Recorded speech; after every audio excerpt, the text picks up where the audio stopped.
మా పాపకి స్కూల్ లేకపోవడం నాతో అయితే రోజు ఎక్స్‌పెరిమెంట్ జేపిస్తుంది. మొన్న కేక్ అయిపోయింది. ఈరోజైతే చాక్లేట్ జేయమని అడిగింది. ఇంకా చాక్లేట్ అయితే జేస్తున్నాను.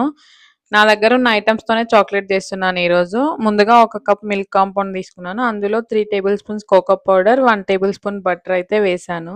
ఇంకా అది పక్కన పెట్టేసి ఇక్కడ చాక్లేట్‌లోకే పల్లీలైతే వేయించుకొని పక్కన పెట్టేసాను. ఇంకా ఆ చాక్లేట్‌ని ఇక్కడ డబుల్ బాయిలింగ్ మెథడ్‌లో మెల్ట్ అయితే జేస్తున్నాను. ఇంకా మీ పిల్లలకి హాలిడేస్ ఉన్నాయా? లేదా స్కూల్ ఉందా? అనేది కామెంట్ సెక్షన్‌లో కామెంట్ చేయండి. ఇంకా చాక్లేట్ మెల్ట్ అయ్యాక ఇక్కడైతే పల్లీలను పొట్టు తీసుకొని పెట్టుకుంటున్నాను.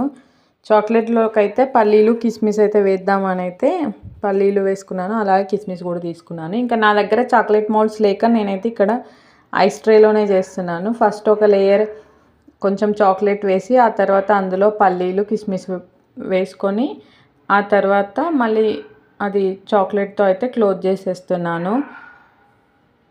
నేను ఇలాగే చేస్తారా చాక్లేట్? మరి ఇంకేమైనా మిస్టేక్ చేశానా అనేది మీకు తెలిస్తే కామెంట్ సెక్షన్‌లో కామెంట్ చేయండి. మా పాప అడిగింది అనైతే చేశాను గానీ, నాకైతే రాదు. ఇంతవరకు ఎప్పుడు చేయలేదు. ట్రై చేద్దామనే చేశాను.